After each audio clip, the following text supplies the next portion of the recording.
વાગાર્થો ઇવં સંપૃક્તો વાગ અર્થ પ્રતિપતય જગતપિત્રો વંદે પાર્વતી પરમેશ્વરો. નમસ્કાર, સુપ્રભાત વિદ્યાર્થી મિત્રો. કોવિડ-19 અને કોરોના વાયરસને પગલે ગુજરાત સરકાર શિક્ષણ વિભાગ દ્વારા સેમેસ્ટર 3 અને 5ના વિદ્યાર્થીઓનો અભ્યાસ સમયસર શરૂ થાય તે માટે શિક્ષણ વિભાગ દ્વારા તમામ પ્રાધ્યાપકોને માઇક્રોસોફ્ટ ટીમ લાયસન્સ આપેલ છે, જેના માધ્યમથી આજે આપણે સેમેસ્ટર 3માં મુખ્ય સંસ્કૃત અને સી સંસ્કૃત વિષયના અભ્યાસક્રમની રૂપરેખા આજે જોઈશું. મિત્રો, આપ સર્વે જાણો છો કે સેમેસ્ટર 1ની અંદર તમે મુખ્યની અંદર 2 પેપર ભણતા હતા, એટલે કે સીસી 101 અને સીસી 102, જ્યારે સેમેસ્ટર 2ની અંદર સીસી 201 અને સીસી 202 એમ તમે પ્રથમ વર્ષ બીએની અંદર 2 પેપરોનો અભ્યાસ કરી ચૂક્યા છે, 1 અને 2. જ્યારે સેમેસ્ટર 3ની અંદર તમારે મુખ્યની અંદર 3 પેપર, એટલે કે આપણે પ્રથમ વર્ષ બીએની અંદર મુખ્યના 2 પેપર, ગૌણના 2 પેપર અને દ્વિતીય ગૌણનું 1 પેપર ભણતા હતા, એટલે કે ટોટલ મુખ્યના 2, પ્રથમ ગૌણના 2, 4 અને દ્વિતીય ગૌણનું 1, 5 અને કમ્પલસરી સંસ્કૃત તથા કમ્પલસરી ઇંગ્લિશ એમ મળી 7 પેપરોનો કુલ અભ્યાસ કરતા હતા. જ્યારે એસવાય બીએ સેમેસ્ટર 3ની અંદર, એટલે કે બીજા વર્ષની અંદર તમારે અહીં મુખ્યની અંદર 3 પેપરો થતા હોય છે, એટલે કે દ્વિતીય ગૌણ નીકળી જતું હોય છે અને કમ્પલસરી સંસ્કૃતનો પણ અભ્યાસ નથી કરવાનો હતો, એટલે કે માત્ર કમ્પલસરી ઇંગ્લિશ, મુખ્યના 3 પેપર અને ગૌણના 2 પેપર, એટલે કે જે તમારું પ્રથમ ગૌણ છે એ 2 પેપર રહેતા હોય છે. એમ ટોટલ 6 પેપર અને ઇજી એમ મળી 7 પેપરો તમારા થતા હોય છે. તો એની અંદર આપણે જોઈએ કે સીસી અને સીની અંદર 303 અને 304, એટલે કે પેપર 3 અને 4, જે આગળના 3 છે એ સેમેસ્ટર સૂચવે છે, એટલે કે સીસી 303, સીસી 304 અને સીસી 305 મુખ્ય સંસ્કૃતવાળા વિદ્યાર્થીઓએ 3 મુખ્ય પેપરનો અભ્યાસ સેમેસ્ટર 3ની અંદર કરવાનો રહેશે. જ્યારે સેમેસ્ટર 4ની અંદર સીસી, એટલે કે સેમેસ્ટર બદલાઈ 403, 404 અને 405 એમ બીજા 3 પેપર એનો સેમેસ્ટર 4માં અભ્યાસ કરવાનો રહેશે.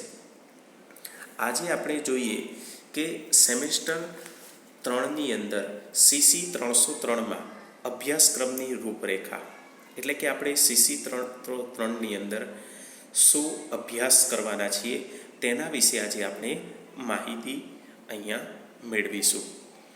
મિત્રો, આપણા 3 પેપરમાંથી પ્રથમ પેપર એટલે કે સીસી 303, જેની અંદર આપણે કાલિદાસ રચિત રઘુવંશમ મહાકાવ્ય, જેના 1થી 50 શ્લોક વિશે આપણે અભ્યાસ કરવાનો છે. મિત્રો, આપ સેમેસ્ટર 1ની અંદર સંસ્કૃત સાહિત્યના ઇતિહાસની અંદર કાલિદાસ વિશે એમના જીવન અને એમના 3 નાટકો, એટલે કે અભિજ્ઞાન શાકુંતલમ, માલવિકાગ્નિમિત્રમ અને વિક્રમોર્વશિયમ, એ 3 નાટકો વિશે આપણે કૃતિલક્ષી પરિચય મેળવ્યો હતો. આપ જાણો છો કે સંસ્કૃત સાહિત્યની અંદર 5 મહાકાવ્યો મળી આવે છે. પંચમહાકાવ્યો તરીકે પણ જેને ઓળખવામાં આવે છે. એમાં કાલિદાસે 2 મહાકાવ્યોની રચના કરી છે, એક રઘુવંશ અને બીજું કુમાર સંભવ. માગે શિશુપાલ વધ નામના મહાકાવ્યની રચના કરી છે. ભારવીએ કિરાતાજુન્યમ, એમ આપણને શ્રીહર્ષે નૈષધચરિત્યમ એમ 5 મહાકાવ્યો આપણને સંસ્કૃત સાહિત્યના ઇતિહાસમાં મળી આવે છે. એટલે કે કાલિદાસના 2, ભારવીનું 1, માઘનું 1 અને શ્રીહર્ષનું 1, નૈષધચરિત્યમ એમ 5 મહાકાવ્યો આપણને સંસ્કૃત સાહિત્યમાં મળી આવે છે.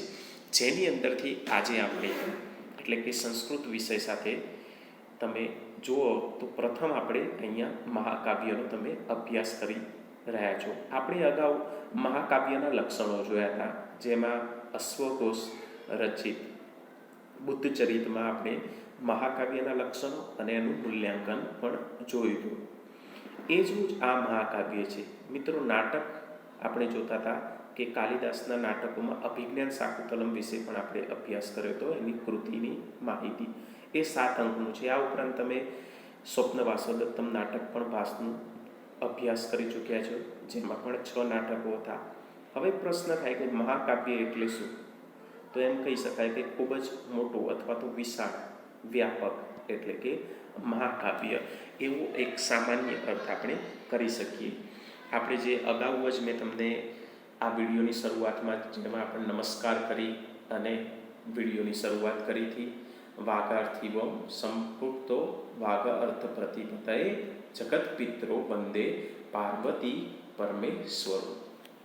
અર્થાત કાલિદાસ રઘુવંશની અંદર પ્રથમ સર્ગમાં આપણે જાણીએ છીએ કે સંસ્કૃત સાહિત્યના કવિઓ પોતાના કૃતિની આરંભે મંગલાચરણ, આશીર્વચન અથવા તો ઈષ્ટદેવની પ્રાર્થના કરતા હોય છે. એવી જ રીતે કાલિદાસે પણ રઘુવંશની અંદર પ્રથમ સર્ગમાં જ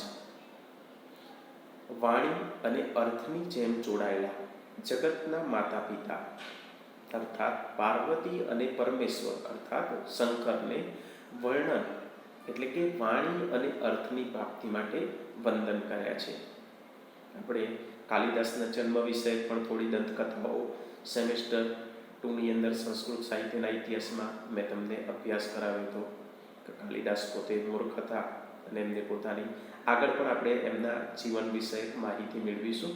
આજે આપણે જો અભ્યાસ CC 303ના અભ્યાસક્રમની રૂપરેખા જોઈએ તો એમાં સૌપ્રથમ તમે કાલિદાસ રચિત રઘુવંશ વિદ્યાર્થી મિત્રો 19 સર્ગમાં વિભાજિત છે. જેવી રીતે નાટક 7 અંકમાં વિભાજિત હતું, એ પણ આપણે જોયું હતું. 10 કુમાર ચરિત પણ તમે ભણી ચૂક્યા છો, જે ઉચ્છ્વાસમાં વિભાજિત હતું. એવી જ રીતે મહાકાવ્ય સર્ગમાં વિભાજિત હોય છે. એટલે કે અહીંયા રઘુવંશની અંદર કુલ 19 સર્ગ આવેલા છે, જેમાંથી આપણે અભ્યાસક્રમની અંદર 14મો સર્ગ અભ્યાસ કરવાનો છે. અને એ 14મા સર્ગનું નામ છે સીતા પરિત્યાગ, અને જેની અંદર આપણે 1 થી 50 શ્લોકોનો અભ્યાસ કરવાનો છે.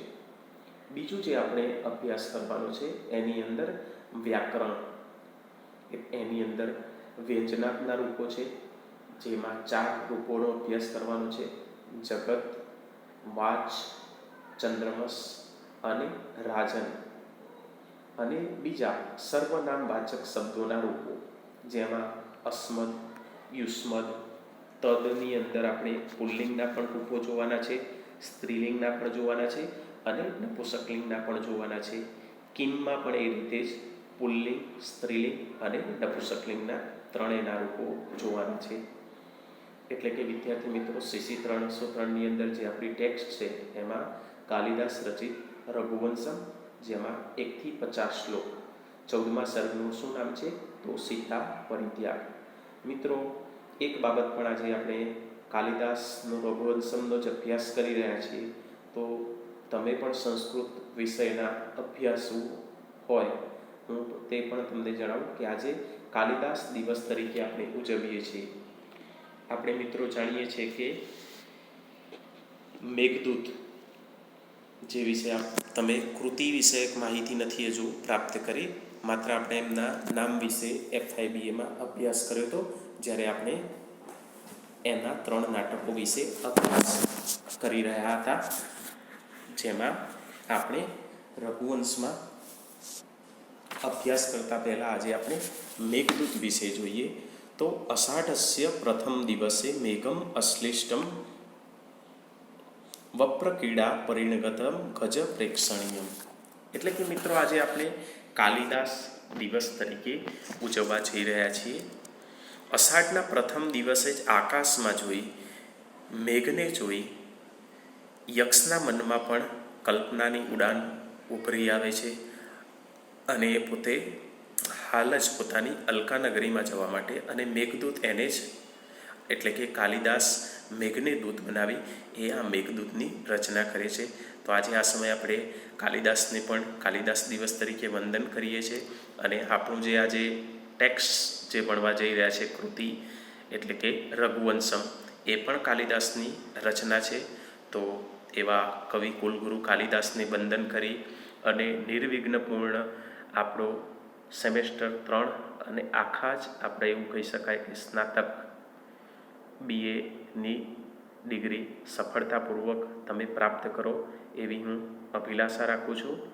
અને આપણે એવા જ કાલિદાસને વંદન કરી આજે આપણે શરૂઆત કરી રહ્યા છીએ. આજે જ મિત્રો અષાઢ મહિનાનો પ્રથમ દિવસ છે અને જેને આપણે કાલિદાસ દિવસ તરીકે ઉજવીએ છીએ. તો એવા કાલિદાસને યાદ કરી અને આપણે આપણી અભ્યાસક્રમનો પ્રારંભ કરીશું. મેં જણાવ્યું એ પ્રમાણે કાલિદાસે 2 મહાકાવ્યોની રચના કરી છે. કયા કયા? તો રઘુવંશમ અને બીજું કુમાર સંભવમ. રઘુવંશની અંદર મેં કીધું એ પ્રમાણે આપણા સિલેબસમાં 1 થી 50 શ્લોકો અને જેના સર્ગનું નામ છે સીતા પરિત્યાગ અને નીચે મુજબ વ્યાકરણનો પણ અભ્યાસ કરવાનો છે કે વ્યંજનાદના રૂપો પણ છે અને સર્વનામવાચક શબ્દોના રૂપોનો પણ અભ્યાસ કરવાનો છે. આગળ આપણે જોઈએ કે યુનિવર્સિટી પરીક્ષાના પ્રશ્નપત્રનું પરિરૂપ કેવું હોય છે. એટલે કે મેં તમને અગાઉ પણ આપણે જે રીતે હતું એ રીતે કે પ્રથમ પ્રશ્ન 18 માર્ક્સ, બીજો પ્રશ્ન 17, ત્રીજો 18 અને પાછો 17, એટલે કે 17, 18, 17, 18 એ રીતે આપણે યુનિવર્સિટી પરીક્ષાનું માળખું હોય છે. જેમાં અહીંયા આપણે જોઈએ કે પ્રથમ પ્રશ્નની અંદર 2 પેટા પ્રકાર આપેલા છે કે અ અને બ. અની અંદર 3 શ્લોકોનું અનુવાદ કરવાનું હોય છે. એટલે કે 5 શ્લોકો આપેલા હશે જેની અંદરથી 3 શ્લોકો અનુવાદ કરવાના છે. આપણા જે 50 શ્લોકો પ્રથમ 1 થી 50 શ્લોકો છે એ અનુવાદમાં એમાંથી પૂછાતા હોય છે. જેમાંથી એક શ્લોકના અનુવાદ માટે 4 માર્ક્સ એમ 4 તરી 12, એટલે કે 5 આપેલા હશે જેની અંદરથી તમારે 3 લખવાના રહેશે અને 12 માર્ક્સ છે. જ્યારે પ્રશ્ન 1 બની અંદર સસંદર્ભ, જેવી રીતે આપણે 10 કુમાર ચરિતની અંદર પણ જોતા હતા એ અને સભા પર્વની અંદર પણ આપણે સસંદર્ભ જોતા હતા. એ જ રીતે સસંદર્ભ સમજૂતી સાથે સમજાવવાના હોય છે, એટલે કે એનું અનુવાદ અને એની સહિત સમજૂતી.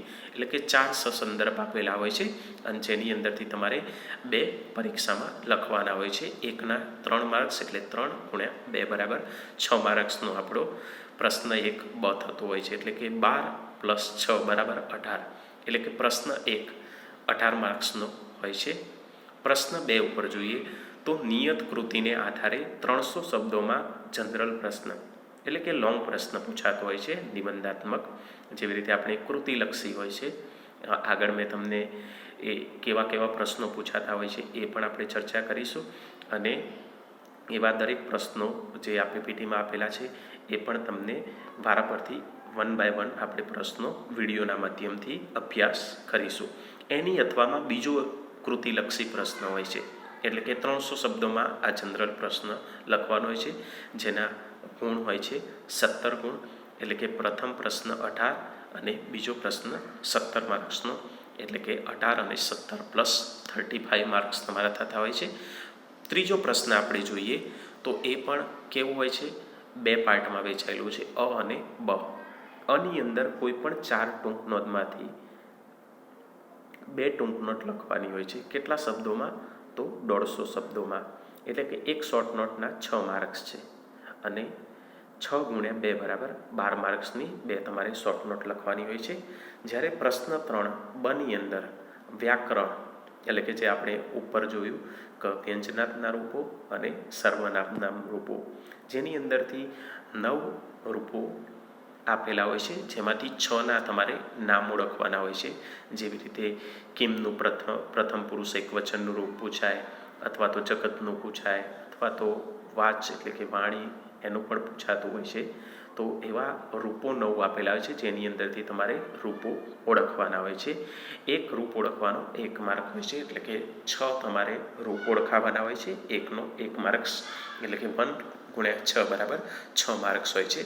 પ્રશ્ન 4 છે જે નિયત કૃતિને આધારે 300 શબ્દોમાં જનરલ પ્રશ્ન, એ પણ કૃતિલક્ષી હોય છે, જે પણ નિબંધાત્મક એટલે કે લોંગ ક્વેશ્ચન જે પણ 300 શબ્દોમાં પૂછાતો હોય છે.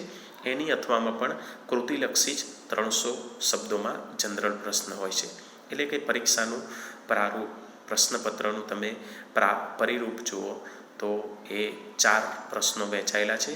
પ્રશ્ન 1ની અંદર અ બમાં વહેંચાયેલું છે, જેમાં શ્લોક અને સસંદર્ભ 18 માર્ક્સ. બીજો ક્વેશ્ચન નિબંધાત્મક એટલે કે જનરલ પ્રશ્ન, જેના 17 માર્ક્સ. પ્રશ્ન 3 અ અને બ, જેમાં શોર્ટ નોટ અને વ્યાકરણ. જ્યારે પ્રશ્ન 4 ફરીથી પાછો જનરલ પ્રશ્ન. એ રીતે 18, 17, 18, 17 એમ કરી અને 35 + 35 = 70. 70 માર્ક્સનું તમારું પ્રશ્નપત્ર યુનિવર્સિટી પરીક્ષામાં રહેતું હોય છે.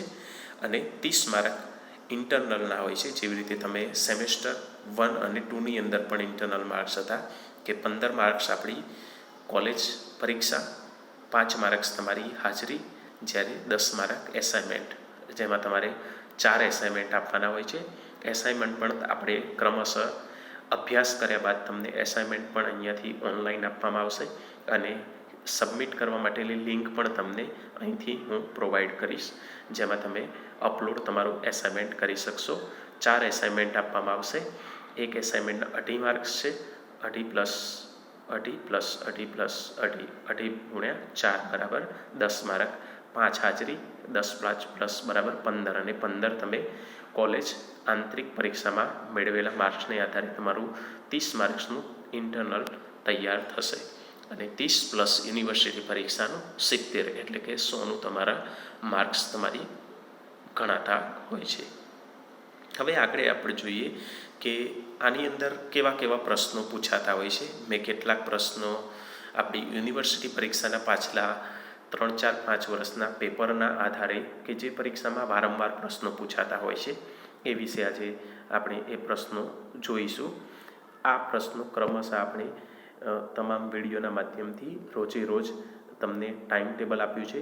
એ ટાઈમ ટેબલમાં નિયત કરેલા સમય મુજબ તમને જોવા મળી જશે અને તમે એની પીપીટી પણ હું તમને લિંક આપીશ. એમાંથી તમે આ વિડીયોના નીચે આપેલી લિંકમાંથી તમે દરરોજની પીપીટી પણ ડાઉનલોડ કરી અને અભ્યાસ કરી શકશો. તો એવા અગત્યના પ્રશ્નો વિશે જોઈએ તો જે આ રઘુવંશના કર્તા એટલે કે કાલિદાસે કુલ આપણે જોઈએ છે કે કુલ 7 કૃતિઓની રચના કરી હતી. એવા સૌપ્રથમ તો કાલિદાસનું જીવન, સમય અને કવન એવો પ્રશ્ન અગત્યનો છે, જે વારંવાર પરીક્ષામાં પૂછાતો હોય છે. ઘણીવાર એ લોંગ ક્વેશ્ચનમાં પણ પૂછાતો હોય છે ને ઘણીવાર શોર્ટ નોટમાં એકલું કાલિદાસનું જીવન અથવા તો કાલિદાસનો સમય અથવા તો કાલિદાસની કૃતિ વિશે પણ એવી શોર્ટ નોટ પણ પૂછાતી હોય છે. તો કાલિદાસના જીવન વિશે પણ આપણે દંતકથાઓનો અભ્યાસ કરીશું. થોડી ઘણી દંતકથાઓ વિશે મેં તમને પ્રથમ વર્ષ BAમાં કૃતિલક્ષી અભ્યાસ કરતા હતા ત્યારે પણ કીધેલું. આગળ આપણે એમના સમય વિષયક જે મતો છે, આંતરિક અને બાહ્ય પ્રમાણ, એ બંને વિશે પણ અભ્યાસ કરીશું. કવન અર્થાત કૃતિઓ, કાલિદાસની કૃતિઓ. તો કાલિદાસે કુલ 7 કૃતિની મેં તમને કીધું છે એ પ્રમાણે રચના કરી છે. 2 મહાકાવ્યો છે. કયા કયા? તો આગળ જે આપણે એક ભણવાના છીએ રઘુવંશમ અને બીજું કુમાર સંભવ, જેની અંદર આપણે રઘુવંશમાં 14મો સર્ગ અભ્યાસ કરી રહ્યા છીએ. બીજી આપણે એમના 2 ઋતુકાવ્યો જોઈએ તો મેઘદૂત અને ઋતુસંહાર છે. અને 3 એમના નાટકો છે, અભિજ્ઞાન શાકુંતલમ, વિક્રમોર્વશિયમ અને માલવિકાગ્નિમિત્રમ. એ 7 કૃતિઓ વિશે પણ આપણે અભ્યાસ કરીશું. બીજો જે આપણે મહાકાવ્યના લક્ષણો જણાવી અને રઘુવંશનું મહાકાવ્ય તરીકે મૂલ્યાંકન કરો. જે આપણે સંસ્કૃત સાહિત્યના ઇતિહાસમાં તમે મહાકાવ્યના લક્ષણો વિશે અભ્યાસ કરી ચૂક્યા છો. જે આપણે ભણતા હતા સર્ગ, આરંભ, શીર્ષક, નાયક, રસ, વર્ણન, અલંકાર, છંદ, સંધિ, પ્રયોજન, બરાબર. એવા જે આપણે 12 મહાકાવ્યના લક્ષણો પણ સેમેસ્ટર 2ની અંદર અભ્યાસ કર્યા છો. એના જ આધારે મહાકાવ્યના લક્ષણો આપણે જોઈ અને રઘુવંશમાં એ મહાકાવ્યના લક્ષણો કેટલા જોવા મળે છે એ વિષય પણ આપણે એનો પણ અભ્યાસ કરીશું. આગળ જો આપણે જોઈએ અગત્યનો પ્રશ્ન કે રઘુવંશના 14મા સર્ગનું રસ દર્શન કરો. અથવા તો એવી રીતે પણ પૂછાય છે કે 14મા સર્ગનું નામ તો સીતાત્યાગ, એટલે કે એવું પણ પૂછાય સીતાત્યાગ સર્ગનું કાવ્ય સૌંદર્ય દર્શાવો. મિત્રો તમે જુઓ છો કે રઘુવંશના 14મા સર્ગનું નામ સીતાત્યાગ છે. એ વિષય એની અંદર પણ વિવિધ કથાઓ અથવા તો વિવિધ પ્રસંગો વિશે પણ આપણે અભ્યાસ કરીશું. આગળ જોઈએ તો રામનું પાત્રાલેખન. મિત્રો સર્ગ 14ની અંદર જો મહત્ત્વના પાત્રો હોય તો રામ, લક્ષ્મણ અને સીતા. આમ તો એવું કહી શકાય કે રામ અને સીતા એ મુખ્ય પાત્ર તરીકે 14મા સર્ગની અંદર જોવા મળે છે, જેમાં વારંવાર પ્રશ્ન પૂછાતો હોય છે કે 14મા સર્ગના આધારે રામનું પાત્રાલેખન કરો. એ વિષય પણ આપણે એમનો મુદ્દાસર અભ્યાસ કરીશું. આગળ જોઈએ તો કાલિદાસની કાવ્ય શૈલીની વિશેષતાઓ, અથવા તો એવું પણ પૂછાતું હોય છે વૈદર્ભી કવિતા સ્વયં વૃત્તવતી શ્રી કાલિદાસમ વરમ. એવો વાક્ય પણ સમજાવવાનું પૂછાતું હોય છે. તો કાલિદાસની કાવ્ય શૈલી એના વિશે પણ જણાવીશું, વૈદર્ભી શૈલી એ વિશે પણ અભ્યાસ કરીશું. આગળ આપણે જોઈએ તો રઘુવંશનું મૂળ કથાનક જણાવી કાલિદાસે કરેલા ફેરફારો જણાવો. એટલે કે આપણે જાણીએ છીએ કોઈ પણ કવિ હોય એ પોતાના મહાકાવ્યના લક્ષણની અંદર પણ આપણે અભ્યાસ કરતા હતા કે મહાકાવ્યનું કથાવસ્તુ કેવું હોવું જોઈએ. રામાયણ, મહાભારત કે ઇતિહાસ પ્રસિદ્ધ ગ્રંથોમાંથી લીધેલું હોવું જોઈએ.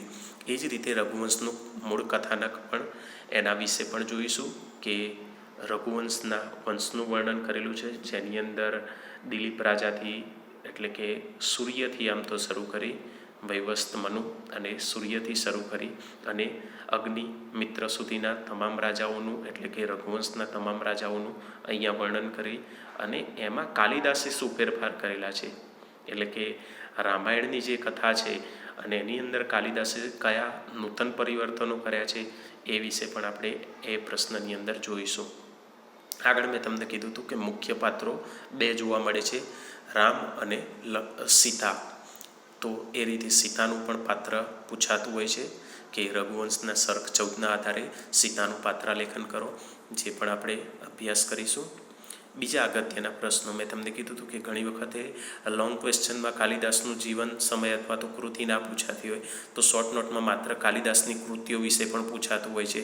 એટલે કે ઘણી વખત કાલિદાસના નાટકો પણ પૂછાય અથવા તો કાલિદાસના નાટકો પૂછાતા હોય તો આપણે 3 નાટકો વિશે જણાવવાનું હોય છે. કાલિદાસનો સમય અને કાલિદાસના જન્મ વિષયક દંતકથાઓ એ વિશે પણ આપણે અભ્યાસ કરીશું કે કાલિદાસના જીવન વિષયક માહિતી ઉપલબ્ધ નથી થતી. જેમ કે આપણે દંડીના જીવન વિષયક પણ અભ્યાસ કર્યો હતો, ત્યારે પણ કાલિદાસ વિષયકની આપણે દંતકથાનો અભ્યાસ કર્યો હતો. એવી કેટલીક બીજી પણ દંતકથાઓ છે જે વિશે પણ આપણે અભ્યાસ કરીશું. ત્યાર પછી જોઈએ તો રઘુવંશનું શીર્ષક, એટલે કે આપણે જોઈએ છીએ કોઈ પણ સર્જક માટે અને કૃતિનું શીર્ષક અતિ મહત્ત્વનું હોય છે. તો રઘુવંશનું શીર્ષક શેના ઉપર આપેલું છે એ વિશે પણ આપણે અભ્યાસ કરીશું. રામનું મનોમંથન, એટલે કે સીતા ત્યાગ વખતે રામ પોતે મનમાં કયું મંથન અથવા મનોમંથન શું કરી રહ્યા છે એ પણ અતિ મહત્ત્વનો પ્રસંગ 14મા સર્ગની અંદર આવે છે. એ વિશે પણ જોઈશું. રામનો રાજ્ય અભિષેક એ વિશે, રામનું શાસન એ વિશે પણ શોર્ટ નોટ અગત્યની વારંવાર પૂછાતી હોય છે. આગળ જોઈએ તો અયોધ્યામાં રામનું આગમન, એટલે કે રાવણ વધ પછી રામ પોતે અયોધ્યામાં પરત ફરી રહ્યા હોય છે અને અયોધ્યામાં એમનું સ્વાગત એટલે કે રામનું આગમન થાય છે. એ વિષય પણ વારંવાર પ્રસંગ નાનકડો છે, એની શોર્ટ નોટ પણ પૂછાતી હોય છે. આગળ સીતા ત્યાગની યોગ્યતા, એટલે કે રામે સીતાનો ત્યાગ કરવો એ યોગ્ય હતો કે અયોગ્ય હતો, ઘણી વખત એ રીતે પણ પૂછાતું હોય છે. એ વિશે પણ ચર્ચા કરો, એ શોર્ટ નોટ પૂછાતી હોય છે, એ પણ આપણે જોઈશું. સીતાનો ત્યાગ પ્રસંગ, એટલે કે રામ સીતાનો ત્યાગ કરે છે એ પ્રસંગ. અને 14મા સર્ગની અંદર નાનકડો પાત્રાલેખન આવતું, લક્ષ્મણનું પાત્રાલેખન પણ ઘણીવાર પરીક્ષાની અંદર શોર્ટ નોટ રૂપે પૂછાતું હોય છે. એ વિશે પણ આપણે અભ્યાસ કરીશું. એટલે કે જોઈએ તો લગભગ 12 થી 15 જેટલી શોર્ટ નોટ અને બીજા 5-6 જનરલ પ્રશ્નો કૃતિલક્ષી આ રઘુવંશ માટે, અને વ્યાકરણ પણ એની અંદર આપણે સર્વનામ અને વ્યંજનાદના પણ રૂપો વિશે આપણે CC 303ની અંદર અભ્યાસ કરવાનો છે. મિત્રો, આજથી જ આપણે આપણા ઓનલાઈન શૈક્ષણિક કાર્યની શરૂઆત કરી છે. દરરોજ આ જ રીતે તમને ટાઈમ ટેબલ આપવામાં આવેલું છે. એ ટાઈમ મુજબ આપ વિડીયો ચાલુ કરી અને આપ આ વારા પરથી ક્રમશઃ દરરોજ અલગ અલગ પેપરના આપણે દરરોજ એક એક પ્રશ્ન વિશે જોઈશું. બની શકે એટલો વિદ્યાર્થી મિત્રો તમે આ વિડીયો જોઈ તમારી પણ એક નોટ્સ બનાવજો જે તમને પરીક્ષાલક્ષી ઉપયોગી થાય. પીપીટી પણ મેં તમને એની પણ ડાઉનલોડ લિંક હું તમને મોકલી આપીશ. તેમાં તમે આ પીપીટી ડાઉનલોડ કરી અને આ પ્રશ્નો વિશે પણ સમજજો. અને કોઈ પણ પ્રશ્ન બાકી અથવા તો કોઈ તમારા મગજમાં પણ કોઈ પ્રશ્ન ઉદ્ભવે તો એ વિશે પણ તમે મને મેસેજ અથવા તો ઈમેલ દ્વારા માહિતી અથવા તો મને કોન્ટેક્ટ પણ કરી શકો છો અને જેના દ્વારા તમારા પ્રશ્નોનું સમાધાન કરવાનો હું ચોક્કસ પ્રયત્ન કરીશ. મિત્રો, કેટલાક એવા મેં અગત્યના શ્લોકો જે મેં તમને કીધું કે 5 વર્ષના પેપરોમાંથી મેં શ્લોક જોયા કે જે વારંવાર પૂછાતા હોય છે. એવા મેં કેટલાક શ્લોક નંબર પણ અહીંયા આપેલા છે. 3, 5, 9, 11, 12, 15, 19, 20, 21, 23, 27, 28, 34, 44, 45 અને 49 આ શ્લોકો પણ વારંવાર અનુવાદ માટે પરીક્ષામાં પૂછાયેલા છે છેલ્લા 5 વર્ષની પેપરોમાં. એવા પણ મેં કેટલાક શ્લોક નંબર પણ આપેલા છે. એ વિશે પણ આપણે શ્લોકોના અનુવાદ પણ આપણે જોઈશું અહીંયા અને એના પણ વિડીયો તમને હું લિંક મોકલી આપીશ. મિત્રો, આપણે જ્યાં સુધી ઓનલાઈન છીએ ત્યાં સુધી તમે ક્રમશઃ આનો નિરંતર અભ્યાસ કરતા રહેજો. દરરોજ તમે પોતાનો એક સમય ફાળવી અને આ ઓનલાઈન જે આપણું શૈક્ષણિક કાર્ય થઈ રહ્યું છે એનો ચોક્કસ કોઈ પણ સમસ્યા હોય તો એ તમે મને ફોન કરી શકો છો. મેં તમને અગાઉ પણ કીધું અથવા તો તમે મેસેજ પણ કરી શકો છો. એટલે આજે આપણે જોયું કે CC 303ની અંદર આપણે કયા અભ્યાસક્રમ છે એના વિશે આપણે આ વિડીયોની અંદર માહિતી મેળવી. મને લાગે છે કે મેં ચોક્કસ તમને લગભગ આંશિક રીતે તમામ માહિતી આપવાનો પ્રયત્ન કર્યો છે કે આપણે સેમેસ્ટર 3ની અંદર CC 303માં કઈ વસ્તુનો અભ્યાસ કરવાનો છે. આગળ આપણે કાલે CC 304 એની અંદર કયો અભ્યાસક્રમ છે અને એની અંદર આપણે કયા પ્રશ્નપત્રનું પ્રારૂપ કયું છે, કેવા અગત્યના પ્રશ્નો પૂછાતા હોય છે તે વિશે પણ આપણે પ્રારંભિક માહિતી આપણે જોઈશું. અને ગુરુવારે CC 303ની અંદર આપણે રઘુવંશની અંદર પ્રશ્નોનો અભ્યાસ તરફ જઈશું. એટલે કે રઘુવંશનું જે આપણે જોઈએ છે કે કેટલા સર્ગો છે તો 19 સર્ગમાં વહેંચાયેલું છે. જેના વિશે આપણે સર્ગવાર એનો અભ્યાસ એટલે કે કથા વસ્તુનો અભ્યાસ કરીશું. જેના દ્વારા આપણને માહિતી મળી શકે કે રઘુવંશનું કથા વસ્તુ કેવી રીતે વિભાજિત કાલિદાસે કરેલું છે. નમસ્કાર, અસ્તુ. જયતુ સંસ્કૃતમ, જયતુ ભારતમ.